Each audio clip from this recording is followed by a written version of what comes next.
Kahit laglag na ang Wizards at wala ng chance sa play-ins, sinusubukan pa rin palaruin dati si Trae Young, naka 5 games naman. Pero ngayon, multiple injuries ang nakuha niya, wala rin timetable kung kailan makakabalik at hindi pa rin namang ina-out sa season. Si Anthony Davis naman nag-alayanis, pinapuputi ang mata ng Wizards.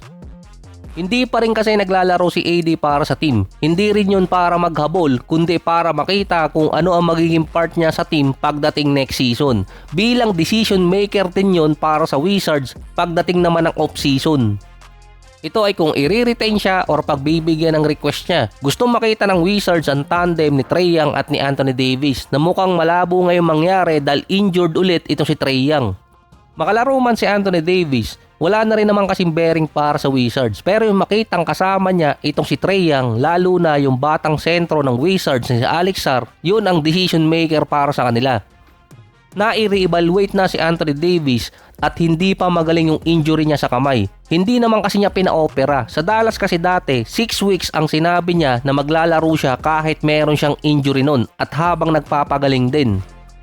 Halos parehas ng kay James Harden na merong injury sa kamay, fracture sa kanyang hinlalaki. Ang recovery time nun 6 to 12 weeks pero naglalaro pa rin si Harden. Kay AD naman left hand ligament injury. Ang recovery time naman 3 to 6 months. Halos pasok na si AD, nasa 3 buwan na. Kung papatak ang end of March, i-re-evaluate ulit si Anthony Davis kapag natapos yung buwan. May matitira pang 7 games para sa Wizards. Andun pa rin yung sentiment na ayaw maglaro ni AD sa Wizards kahit kasama niya sa Trae Young. Andun pa rin yung possibility na magpa-trade siya paalis ng Wizards sa off-season or until deadline next year. Hindi rin masaya si AD sa Wizards dahil hindi competitive yung team kaya gumagawa ng paraan para i-trade siya sa off-season. Saka si AD, hindi rin naman siya kayang i-buyout ng Wizards nung na-trade sa kanila. Hindi rin naman siya magpapa-buyout dahil si AD may chance pa sa another big contract. May ideal scenario pa kasi nun si Rich Paul na si AD magpa-trade sa Bulls. Kay Rich Paul lang yun, kaso si Anthony Davis ayaw. Hindi naman kasi niya alam na sa Wizards pala siya mati-trade. Hindi na rin kasi willing ang Bulls na kumuha ng isang player na merong big time contract, injury prone pa.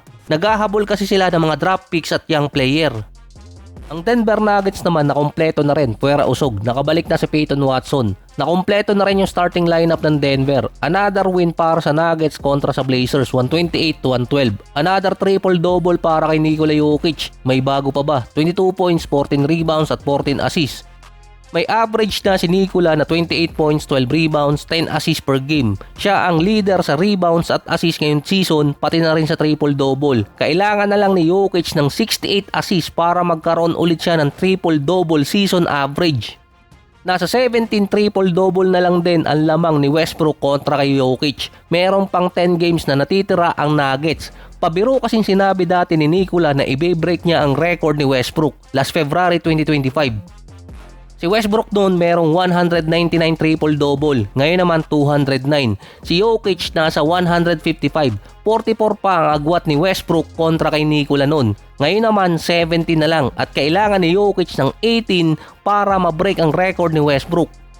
Next season na pwede ma-break ni Nikola ang record ni Westbrook. Sa playoff push naman, technicality number 4 ang Nuggets dahil 44 wins sila kontra sa 43 ng Rockets.